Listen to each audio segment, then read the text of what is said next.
Guys, we're finally in Lake Tahoe. Actually, kagabi lang ako dumating dito. Kagabi lang kami dumating.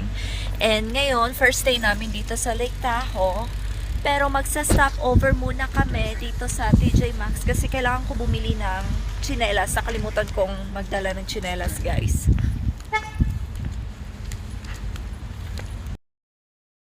So, eto na nga yung TJ Maxx nila dito sa Lake Tahoe. Actually, mas bet ko to kaysa sa local TJ Maxx namin sa Las Vegas.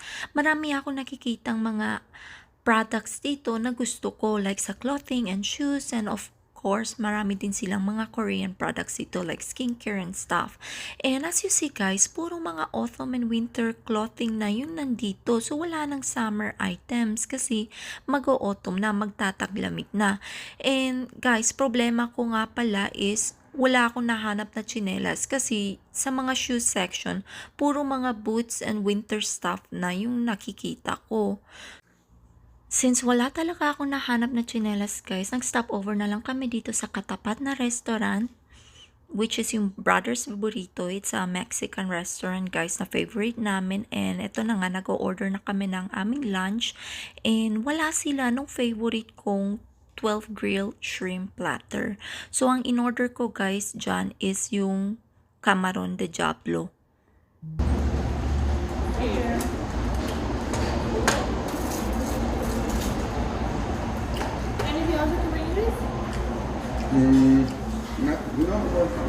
Thank you.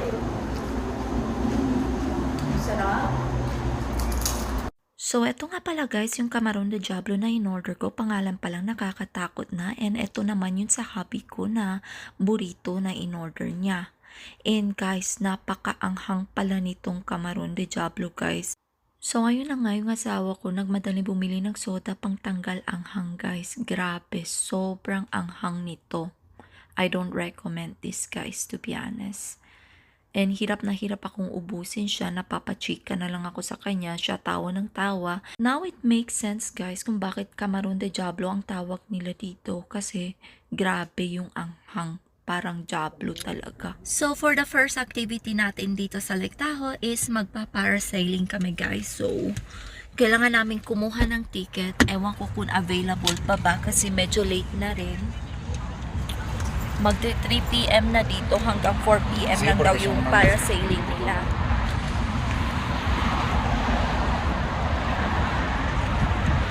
¿Cuándo se van?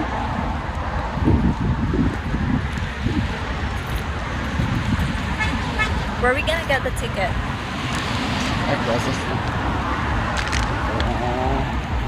Déjame, ya voy aquí a este lugar para pagar y ahí te hablo. Ahí te digo qué tal están. Ok, bueno. We're on our way to buy our ticket for parasailing. Di ako makasalita guys. ¿Qué es eso? This is a marina. You think they still have it available? Because we're kind of late.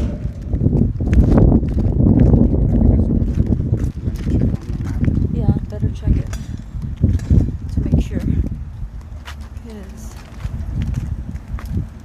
Napakainit ngayon guys. Grabe, September na.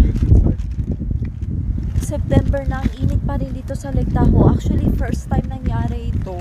Kasi every year na pumupunta kami dito, August pa lang, lumalamig na. Pero ngayon September na, first week ng September. Ang init pa rin, sobra. Lapit na ng autumn dito. Actually, katapusan ng September, autumn season na dito. Kaya dapat malamig na, kaso super init, grabe. Kaya nga kami umalis ng Las Vegas kasi gusto namin magpalamig dito sa Lake Tahoe. Kaso pagdating naman namin dito sa Lake Tahoe, ang init naman. Walang difference. So, dito na kami guys. Bibili kami ng ticket.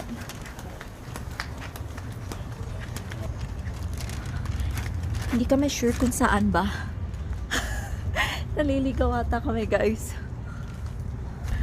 Are we lost? No.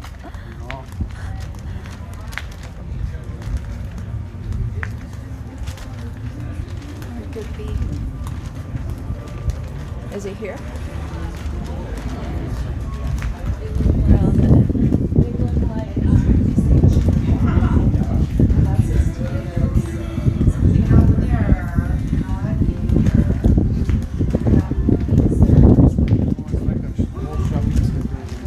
This is nice, right?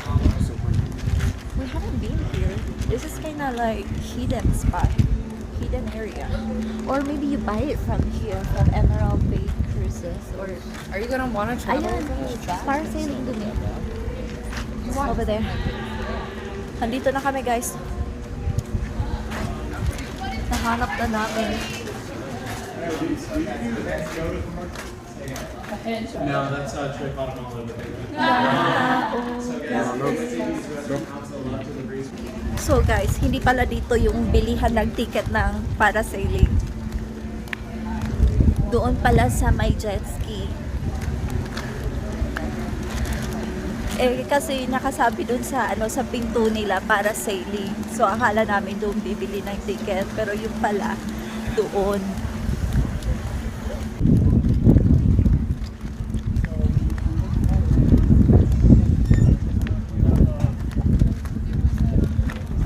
We've been fooled to me. We've been fooled by the door that says parasailing. So what you read earlier, it was true. Right. We should have listened, right? Oh, grabe, ang init, guys. Init. And it's windy, huh? It is windy. It's gonna be nice. You think the water is gonna be freezing? It will. Well, Lake Tahoe's water always freezing. It will be amazing if it's But with not. this kind of heat, you really think it's gonna be freezing? That's That's real the question. Well, we're gonna find about that, right, Kami? Yeah. Ayan, mira. Parasailing. Oh, it's over there. So guys, andun pala. Wait lang.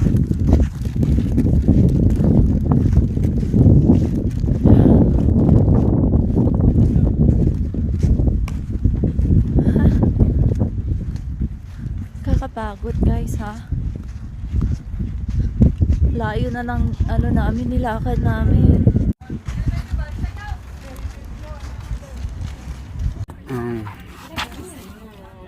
That's like the people on the phone. I was like, maybe 400 feet, 90. maybe if we have like Single kayak doon is... So it's this one? Mm-hmm. So $90 per person. You wanna do it? Yep. Okay. I just don't know, like 800 feet if it's too much. He's scared of heights. So you wanna do the lowest one? shack to shark. Do you have We're going a boat, right? We can.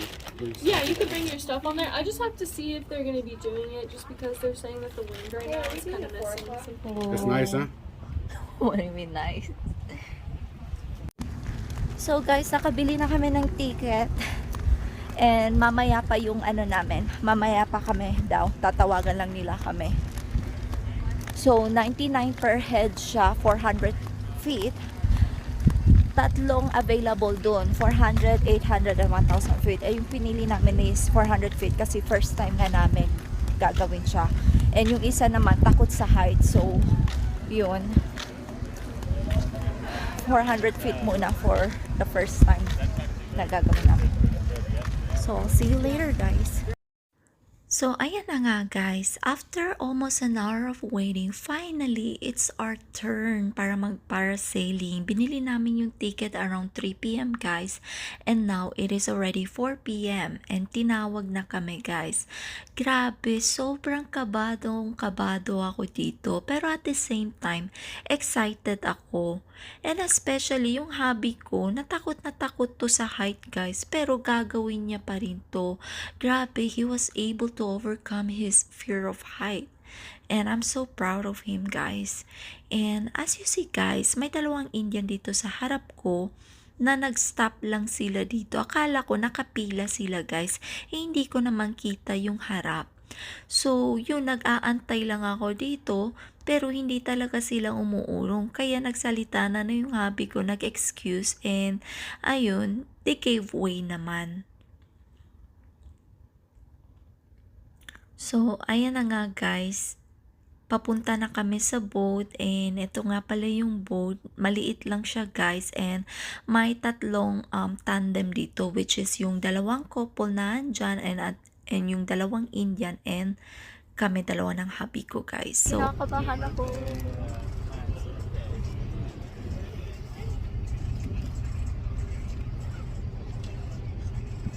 So sila yung mauuna, ini-install na sa kanila yung mga equipments para sailing guys. Kinakabahan talaga ako sobra. Grabe.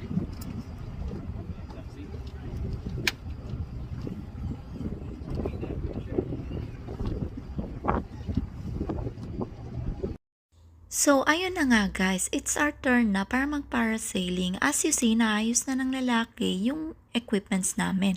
And sinasabit na kami dyan. And grabe, kabadong-kabado talaga ako guys. And napasigaw na lang ako nung umandar na siya.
So, this is 400 feet height nga pala guys. So, napakataas niya. Pero, hindi naman pala siya nakakatakot guys.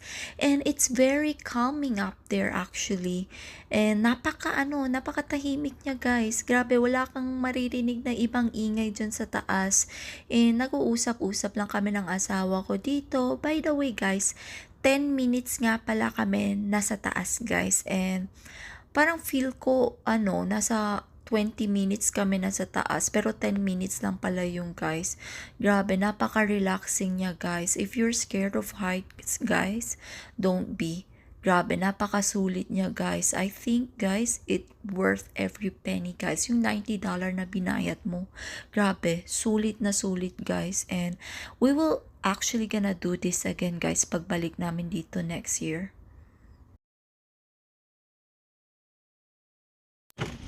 So, katatapos lang namin guys mag-parasailing. Nandito na naman kami sa beach.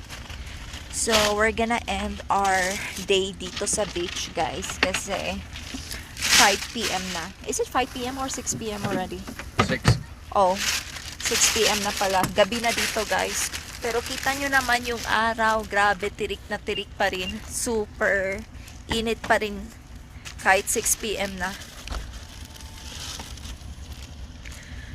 Ito nga pala yung beach nila dito sa Lake Tahoe, guys. Yeah. Let's go. You need help? You got it? I got it.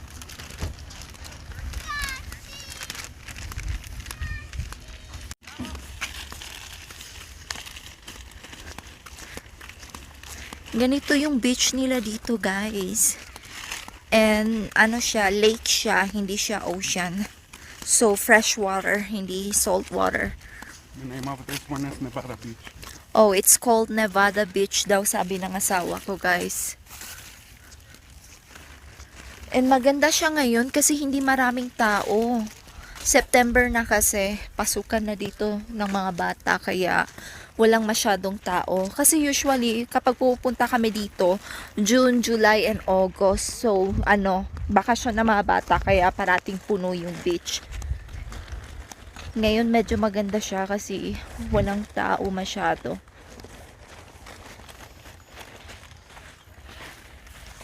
Siguro dahil 6 p.m. na rin, kaya pero grabe pa rin yung araw, oh. Sobrang init. And we're gonna have a nice sunset. I know. That's what we're waiting for.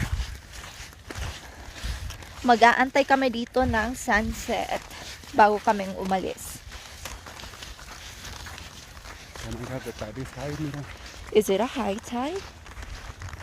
Wow.